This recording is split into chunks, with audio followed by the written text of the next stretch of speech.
Welcome to Grandma's kitchen. வாழ்க வளமுடன், வாழ்க பல்லாண்டு. நான் இப்போ உங்களை ஒரு கேள்வி கேட்கட்டுங்களா? அதுக்கு ரொம்பலாம் யோசிக்க வேணாங்க. சும்மா ஜாலியாக போகிற போக்குலேயே பதிலை சொல்லிடலாங்க. எல்லா லெட்டரும் இருக்கிற மாதிரி ஒரு வேர்ட் சொல்லுங்க பார்க்கலாம். நெல்லிக்காய் இருக்கு இல்லைங்களா, இதை சாப்பிட்டோன்னா யாரும் சொல்லவே வேண்டாங்க. நம்ம சூப்பராக நம்ம லைஃப் ஜம்முன்னு போகும், ஹெல்த்தியாக. அந்த நெல்லிக்காயில் இன்னைக்கு நான் ஒரு ஊறுகாய் காமிக்கிறேங்க. பாருங்க, 4 நெல்லிக்காய் எடுத்திருக்கேன். இது அவ்வளோ சத்துக்கள் நிறைந்த நெல்லிக்காயில் ஒரு ஊறுகாய் பார்க்கலாம். இதை ஆவியில் வச்சு நம்ம குக்கரில் வச்சு ஆவியில் வேக வச்சு கொண்டு வந்துடலாங்க. இப்படி பூவாட்டம் மலர்ந்து வெந்திருக்கு. இதுதான் இதோட பக்குவங்க.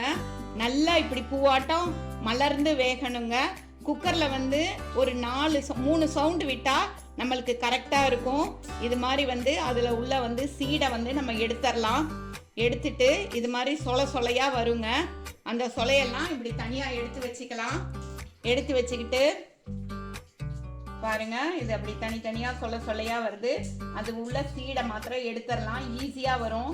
நமக்கு நல்லா வெந்ததால் அப்படியே பிக்க வருங்க, ரொம்ப ஈஸியாக. இப்படி இது மாதிரி எடுத்து வச்சிடலாம். நம்ம இந்த வேக வச்ச நெல்லிக்காய் இருக்கு இல்லைங்களா, இந்த சொலையா எடுத்துருக்கோம்ல, இதை நம்ம சாப்பிட்றதுக்கு தகுந்த மாதிரி குட்டி குட்டி பீசஸாக கட் பண்ணிடலாங்க. இந்த மாதிரி கட் பண்ணி வச்சுருக்கோம் இல்லையா, அதில் கொஞ்சமாக மிளகாத்தூள் போட்டுடலாங்க. எங்கள் வீட்டில் மிளகாத்தூள் கொஞ்சம் காரமாக இருக்குது, அதனால நான் கம்மியாக 1/2 ஸ்பூன் போட்டிருக்கேன். நீங்கள் உங்கள் காரத்துக்கு தகுந்த மாதிரி போட்டுக்கலாம். 4 காய் தான் போட்டிருக்கேன். இது சட்டுன்னு கெட்டு போயிடும்.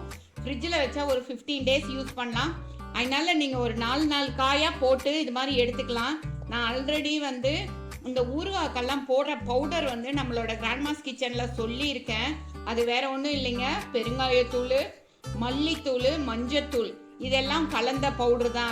அது எல்லாத்தையுமே வரபாண்டியில் போட்டு ஃப்ரை பண்ணி பவுடர் பண்ண வச்ச பவுடர் தான். அந்த பவுடரையும் ஃப்ளேவருக்காக கொஞ்சம் போட்டிருக்கேன். அதுக்கப்புறம் இதில் உப்பு, இதுக்கு தேவையான அளவு உப்பு நல்லா 1 ஸ்பூன் இருக்கிற மாதிரி போட்டுருங்க. ஏன்னா நம்ம நெல்லிக்காய் லைட்டாக கசப்பு இருக்குங்க. இதை நல்லா இப்படி கலந்து விட்டுருங்க. நல்லா கலந்து விட்டுட்டு நம்ம ஒரு எண்ணெய் கொஞ்சம் லைட்டாக காய வச்சு அதில் கடுகு தாளித்து வச்சுருக்கோங்க. அதையும் இதில் ஊற்றிடலாம். நல்லெண்ணெய் தான் இதுக்கு ஊற்றினா நல்லா இருக்கும். எப்போவுமே ஊறுகாய் இது மாதிரி போடுற ஊறுகாய்க்கு நம்ம கொஞ்சம் முதல்லையே எண்ணெயை காய வச்சு கடுகு தாளித்து வச்சிடணும். கொஞ்சம் சூடாக இருக்கிறப்ப ஊற்றக்கூடாது, சூடு ஆறுன அப்புறம் தான் ஊற்றணும்.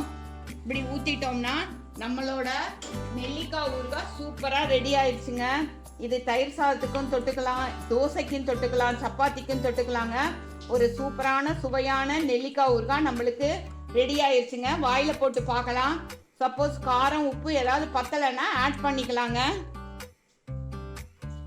பாருங்க, சூப்பரான சுவையான ஒரு நெல்லிக்காய் ஊறுகாய் எவ்வளோ ஃபர்ஸ்ட் கிளாஸாக ரெடி ஆயிடுச்சுன்னு சொல்லிட்டு பாருங்க. இது தயிர் சாதத்துக்கு தொட்டுக்கிட்டா அவ்வளோ நல்லா இருக்குங்க. நம்மளோட சூப்பரான சுவையான ஒரு நெல்லிக்காய் ஊறுகாய் அழகாக ரெடி ஆயிடுச்சு. 2 நாளைக்கு இதை வெளியே வச்சுக்கலாங்க. அதுக்கப்புறம் ஃப்ரிட்ஜில் வச்சு புழங்கினோம்னா 15 டேஸ் நல்லா இருக்கும். தேங்க்ஸ் ஃபார் வாட்சிங் அவர் கிராண்ட்மாஸ் கிச்சன். நிறைய பேர் பார்த்துட்டு இருக்கீங்க, பார்க்குறவங்க சப்ஸ்கிரைப் பண்ணிருங்க.